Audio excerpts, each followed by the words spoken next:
I'm Lindsay Gates. I'm the head of operations for the TBM Council.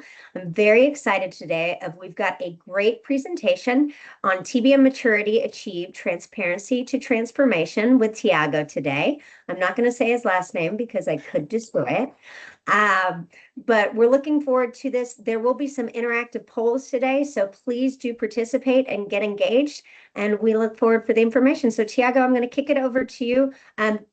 Just quick reminder, few things. One, if you're not a member, please become a member of the TBM Council. There's great research, standards, assets, details, information. And then two, if you have any questions during the time, please put those in the chat and I'll make sure that we're asking the questions as we go. All right, so I'll kick it over to you, Tiago.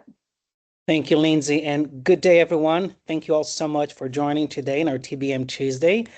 We are going to be talking about maturity. Maturity achieved, transparency to transformation. What comes next, right?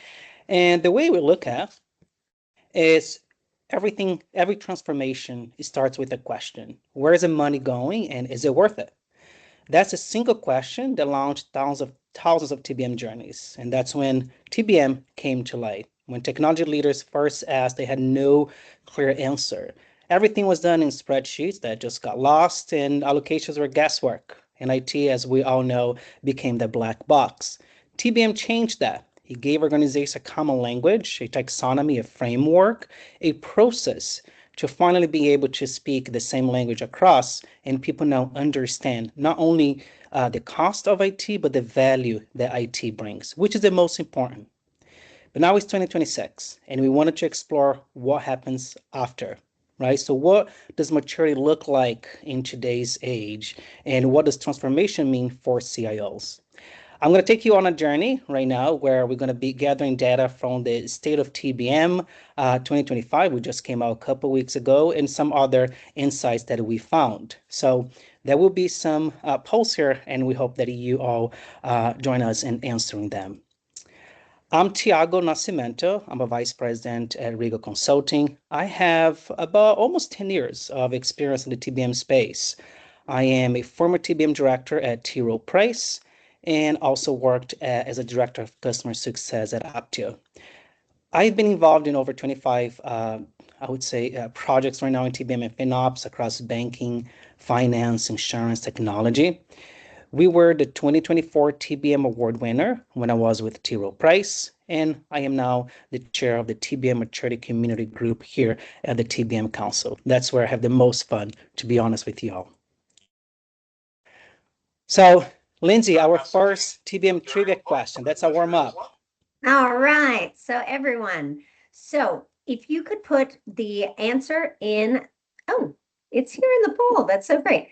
The answer in the poll for, according to TBM Council's State of TBM 2025 report, organizations that deeply adopt TBM, deep divers, achieve how much greater impact compared to the shallow adopters? I'll give you just a minute to answer these questions.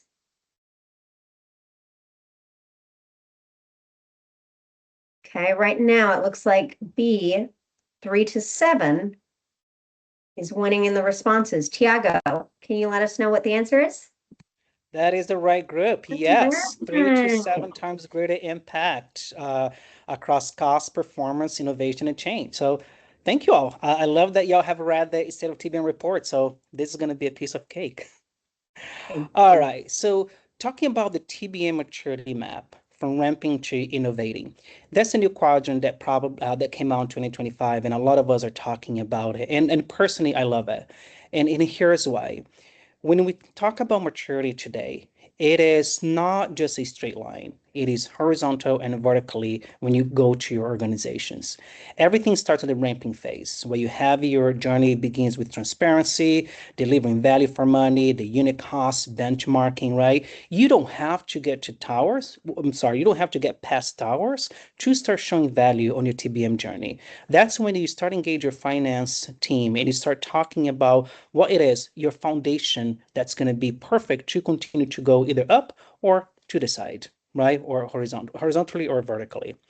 When you get above towers, now you get to the total cost of your applications, your tech solutions, your tech consumers.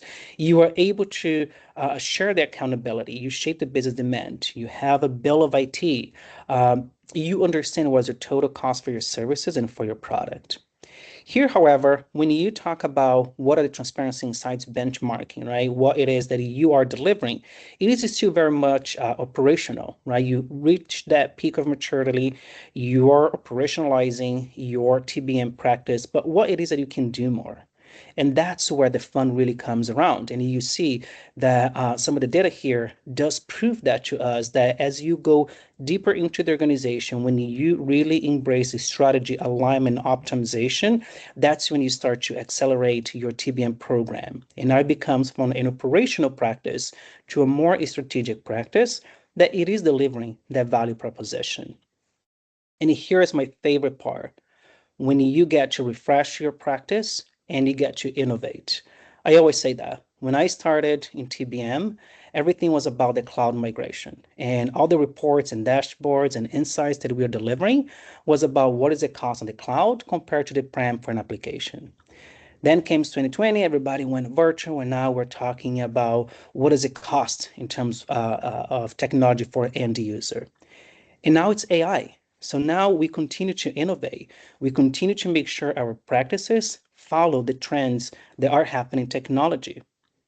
One thing that I would say is don't tell the news, make the news, right? You make the news. You make them understand what it is that you're bringing to the table. What are the advantages? What are the opportunities that you have? What are the value proposition that your tech stack is presenting to the organization overall?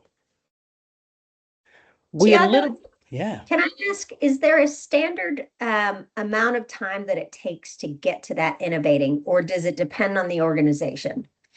Lindsay, I would say from my experience, it would depend on the organization, but it's never too late, right? You can get there even if you are sort of like in the ramping phase, having the right engagement, the right stakeholders. You can, like, it's not a straight line anymore, right? That's why it's a quadrant. You can go from here to there with the use cases that you have. It's a matter of expanding. I would love to, if anyone else on the call here has another perspective, I would love for them to share. But that's my perspective based on the projects I've been included. Perfect, thank you.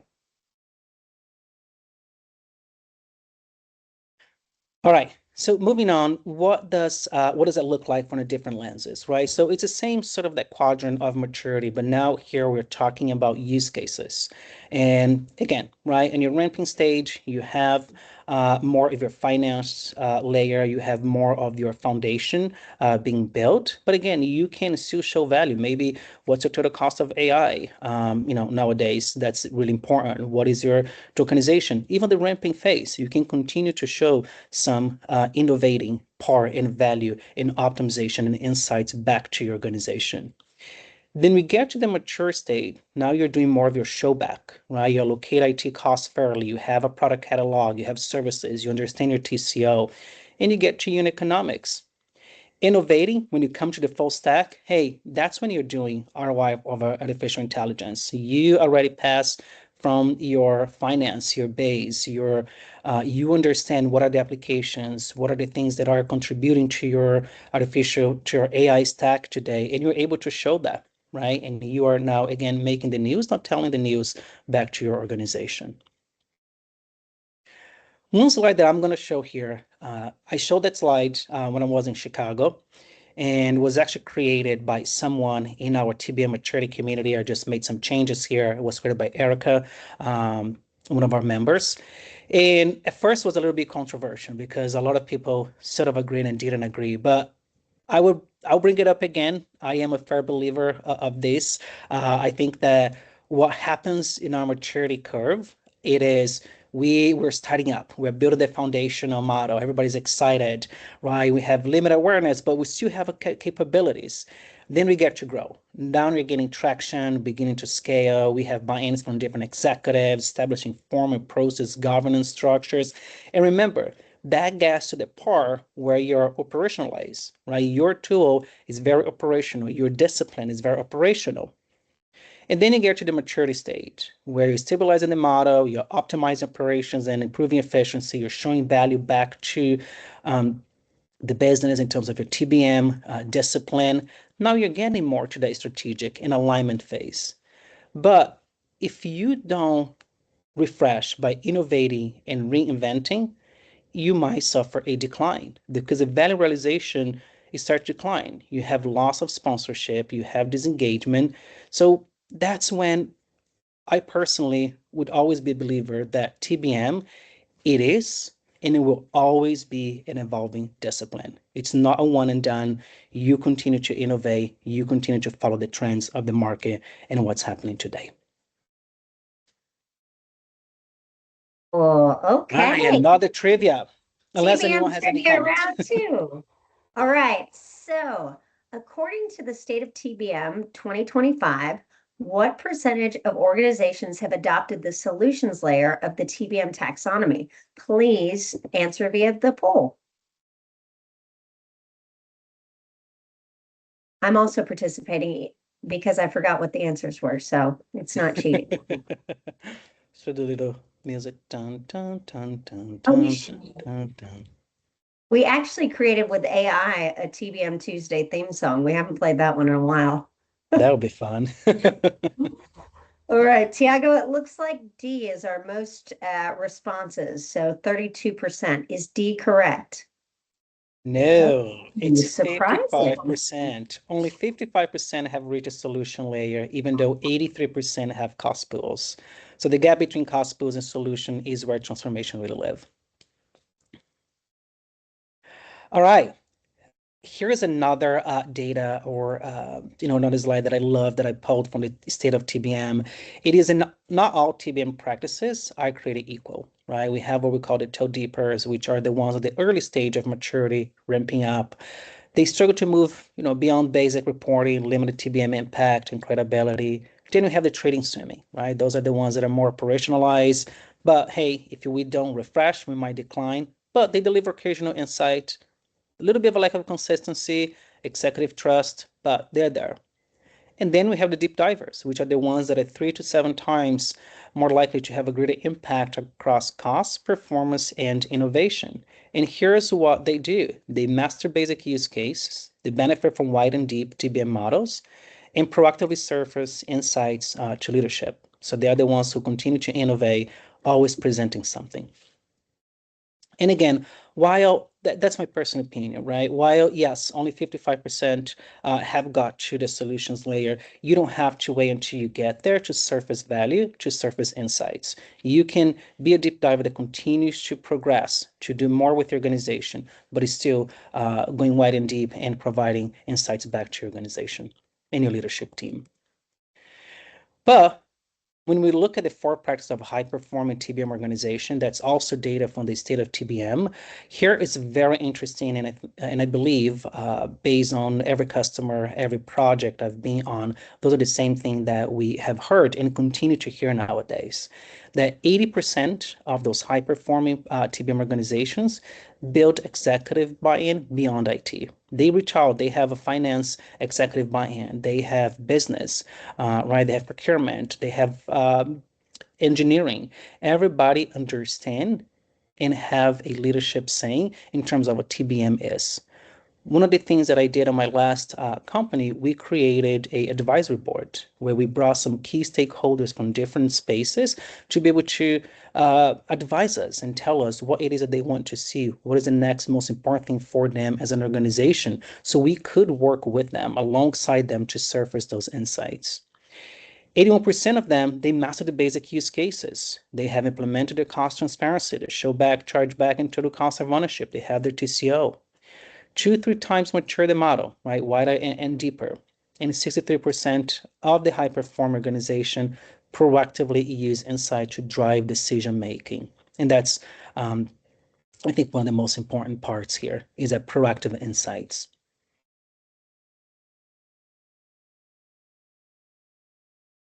All right, we have a round three of our TBM trivia. All right. In the state of TBM 2025, what percentage of high-performing TBM organizations have finance executives who are familiar with TBM? So if you can answer in the poll, answers.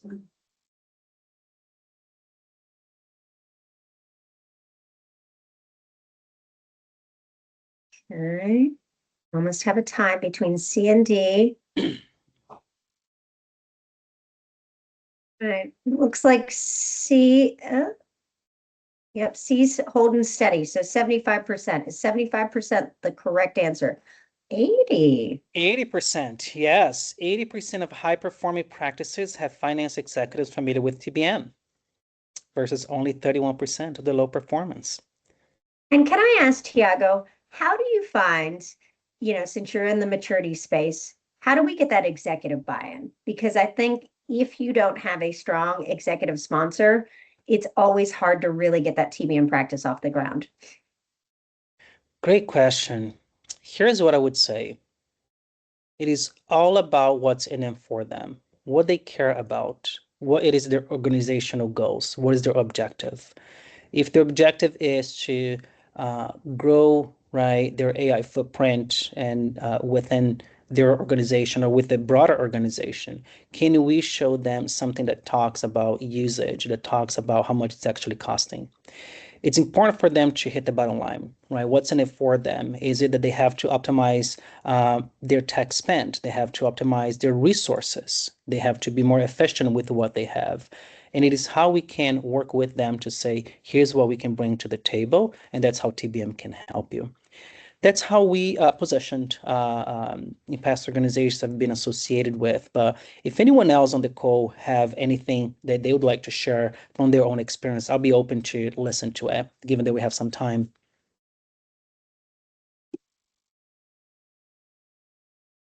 Anyone have any feedback on how that they engage their executive sponsors? Feel free to put any information in chat or come off mute. Are they allowed to come off mute, Talia? Yeah, they should be able to come off mute.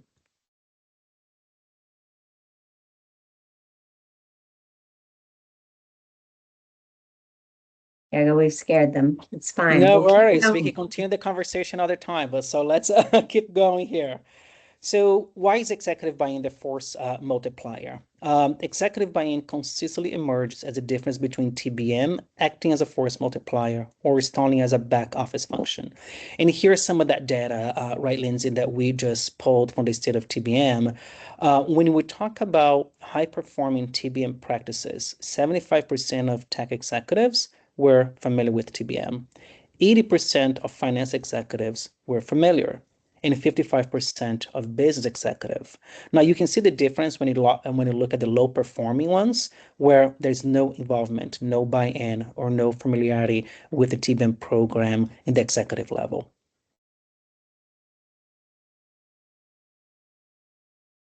And the same goes true, right? When it comes to go wider and deeper, mature the model beyond the cost pool.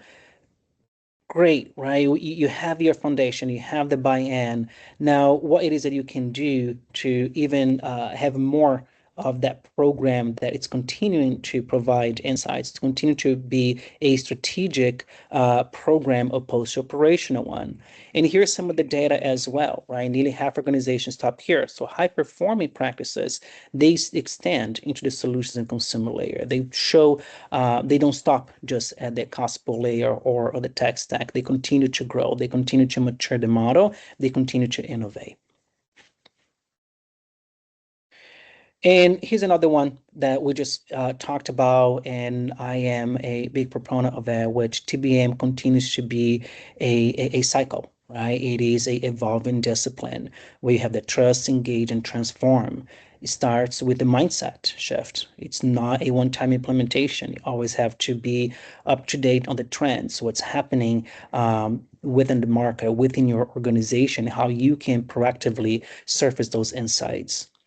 Build that trust in your foundational model, your transparency and meaningful insights. Engage, so important. Engage your stakeholders, engage your executives, create your advisory board. I did that on my last job and I loved it. I think it was a really, really good um, opportunity to engage with them and just have that open dialogue. Transform, bring the value, right? That's what it is at the center of everything that you do in TBM. Tell the news, make the news, and we should be going. Here's another data point that I pulled from McKinsey Global Tech Agenda in 2026, and I thought was so interesting to see that not only right some of our own researchers here at the TBM Council have showed this, but when you look at some other major companies, major consulting firms out there, they are even saying that at top performing companies, technology center of gravity has shifted from a cost center to a value creator. So again, the same message over and over and again. Technology is not only it's no longer that black box, no longer that operational statement. It is now a value creation, it's a strategic alignment. And you can see this because nearly two-thirds of top performing companies say tech leaders are very involved in the enterprise strategy. And 65% of CIOs now report directly to the CEO, which is up from 41% a decade ago. And here's another quote that I love, right, from that report. Transformation today means IT as a growth engine, continuous strategic co-creation, value and business alignment. Again, proactive insights driven decisions. I love how before it used to be reactive reporting, right? You're now showing what we had. Now we're being proactive. That's when you reach that peak maturity and you continue to innovate. All right, Lindsay, over to you. Round four. So, according to Deloitte's 2025 Tech Exec Survey, what percentage of CIOs now directly report to the CEO? And I think we just said this a moment ago. So, if people weren't paying attention, which I might get it wrong, but okay, go with this. Please put your responses in the poll. Hal from our team would be so proud of all these surveys and the great answers. All right. It looks like we're leaning towards 65% answer C. And that is correct. And here's a little caveat. For those who are paying attention, probably noticed that I pulled two different consulting firms study, and I did that on purpose to show you all that the message is clear, right? It is 65% of tech executives shows a now report to the CEOs. That is a very involvement in terms of technology looking as being more strategic opposed to just that black box. And that's across the board. It is with the TBM, the State of TBM report. It is with Deloitte's 2025 Tech Executive Survey and McKinsey Tech 2026 agenda. So 3 different separate organization surveys are showing the same pattern here. Bonus fact, 67% of CIO aspire to be CEO. So our next CEO could be in this call right now. All right, and one last thing that I wanted to show you all here, it is how are we measuring what really matters? And this is a great maturity assessment that was co-created by Regal Consulting, and the person who co-created with the TBM Council is called Stephanie Rowe. I'm going to stop because Marty has a question, comment. Marty, you can come off mute. Let's see. Can I have Marty come off mute? Yes, now There we go. Marty's back on mute. Oh, yes. Can you hear me now? yes, you can, Marty. Cool. Thank you, Diego, for recognizing the hands up. So I think it is unfair to calculate the percentage overall based on all industries because the behavior of industry matters that CIO should report to where. A tech industries versus a finance industries versus a manufacturing industries, it's a lot of difference and it makes sense to make the difference. So finance industries, for example, Equifax, for example, banks, it makes sense to IT to response, to reports to CFO because CEO over there is more like an industry face, is more like a marketing face.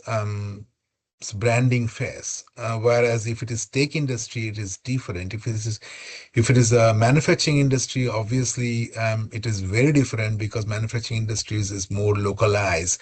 It's more global companies are also has a lot of manufacturing dependencies. If it is healthcare industry, they are more advanced in technology. They want to grow with their technology. So IT is a strategic partner to them. So it depends on the type of the industry. I think it is, if Deloitte says that, that is extremely unfair to make a blanket statement saying that, oh, CIOs are reporting to CEOs. No, they're not, because some of the cases CFOs are more effective than CEOs based on the type of the industry. CEO does not mean that they are the most effective person. In a finance industry, CFO is more effective than CEO. So it depends on what type of industry it is. So I just wanted to raise that. Thank you, Marty. I really appreciate you taking the time and sharing your perspective.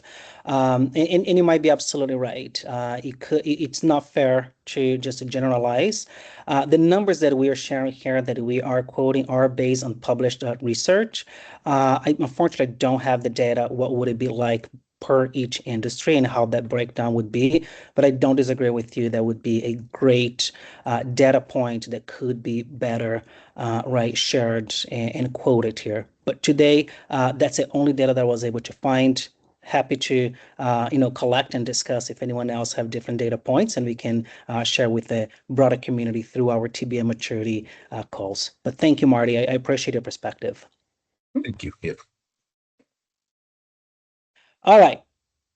So one last thing here, time is running out. So what I want to share, it is the TBM maturity assessment. That's a 2.0. It was co-created by Regal Consulting and Stephanie Rowe and the Regal organization. She is fantastic. She has worked in TBM for over 10 years. She launched the program for 52 agencies, the state of Washington, which I don't know how you could possibly do that. But what they did, they were able to create this maturity assessment here. And I'm just going to go rogue. I really thank you all for your time today on the call. If you all want a free maturity assessment for your organization up to 20 hours, please email me. I will get you connected to someone at Rigo, and we can get that for you. So, Lindsay, Tali, if you want to just put my email address in chat, y'all are welcome to do so.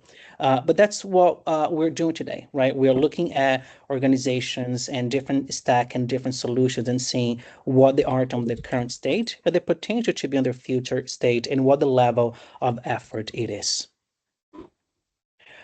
All right, I have 1 minute left. Should we do a final round or should we? Yeah, let's do it. All right, final round. The TBM maturity life cycle. What happens to organizations that reach the maturity stage but fail to innovate? Polls popped up. Please choose.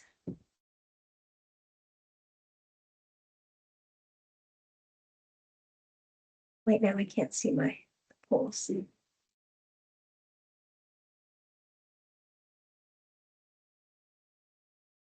Isn't this one? Oh, okay, sorry.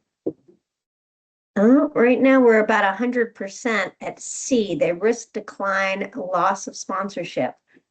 Is the group correct? All I right. love we how you did all are paying it. attention. Thank you so much. Without innovative reinvention, mature TBM practices risk value realization decline. So listen, we are about time here. So I want to leave you with three questions to take back to your organization. And they are, how deep are you diving? Are you a toe deeper, trading waters, or a deep diver, wider and deep in your organization? Who are your executive evangelists? Very important. And what's your next use case? I'm Tiago Nascimento. Thank you so much, everyone, for your time. Really appreciate it. Thank you for all the questions. Marty, thank you so much for your perspective, and I really hope to see you all next time. Thank you guys so much, and have a lovely and happy Tuesday. I was about to wonder what day it is. It's TBM. Awesome. Thank you guys so much. Thank you. Bye. Carlos just asked something. Oh.